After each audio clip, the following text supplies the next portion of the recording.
तो ये है मेरे बर्थडे वाले दिन का व्लॉग। तो सुबह-सुबह हम जल्दी उठे, रेडी हुए क्योंकि हमें जाना था बरसाने। यहाँ पे भाभी रेडी हो चुकी थी, रुद्र रेडी हो चुका था, मम्मी रेडी हो चुकी थी, दीदी सब लोग रेडी हुए एंड लेट्स गो। हम लोग निकल गए बरसाने की ओर। हमने गाड़ी में वाइब किया, बीच में सनराइज़ देखा, यमुना मैया के दर्शन किए। अगेन हमने कुछ अच्छे-अच्छे भजन सुने और हम पहुँच गए सीधे बरसाना। फिर हम गए ऊपर, ऊपर जाने के बाद सब मंदिर में जाने से पहले अंदर मैंने लगवाई है गोपी डॉट्स, जो कि मुझे पर्सनली बहुत ही ज़्यादा अच्छे लगते हैं। मेरे ऊपर तो बहुत अच्छे लगते हैं। हमने सबने लगवाए, मम्मी-भाभी सबने। उसके बाद हमने प्रसाद लिया, उसके बाद हम गए श्री लाडली जी के दर्शन करने। दर्शन बहुत ही प्यारे हुए थे।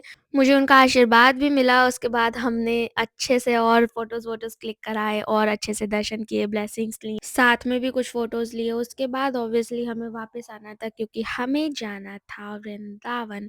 तो उसके लिए फिर हम वापस आए, अपनी गाड़ी में पहुँचे। हमने गाड़ी में और भजन सुने, गाने सुने, वाइब करा मस्त। उसके बाद हम पहुँच गए कुंज गलियों में वृंदावन की। फिर हमने करे बिहारी जी के दर्शन, जो कि बहुत भीड़ थी, मैं रिकॉर्ड नहीं कर पाई पर दर्शन अच्छे हो गए थे। उसके बाद हम जाने लगे निधिवन की ओर। तो हम पैदल-पैदल ही गए थे।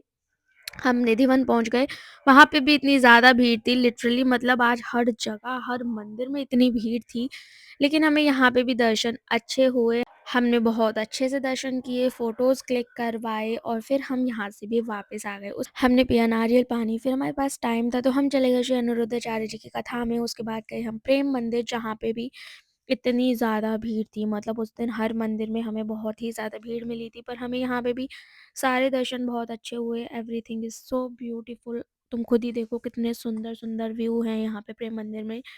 उसके बाद फिर हम वहाँ से भी वापस आए, हमें जाना था फिर इस्कॉन टेम्पल। हम गए इस्कॉन टेम्पल, हमें वहाँ पे भी बहुत अच्छे दर्शन हुए। वहाँ पे भीड़ थोड़ी कम थी लेकिन दर्शन बहुत प्यारे हो गए थे। फिर हम वहाँ से वापस आए, हमने लिया प्रसादम। उसके बाद हम गए हमारी भाभी के घर क्योंकि हमें रुद्र और मन्नू को वहाँ से लेना था। उसके बाद हमने उन दोनों को लिया, हाँ, फिर वापस आ गए अपने घर, खाना खाया। वो सब मैं रिकॉर्ड नहीं कर पाई क्योंकि बहुत थक गई थी। तो कुछ ऐसा ही रहा था मेरा जन्मदिन। आई होप तुम सबको ये व्लॉग अच्छा लगा हो, तो प्लीज़ मेरे चैनल को सब्सक्राइब करते हुए जाना। Okay bye.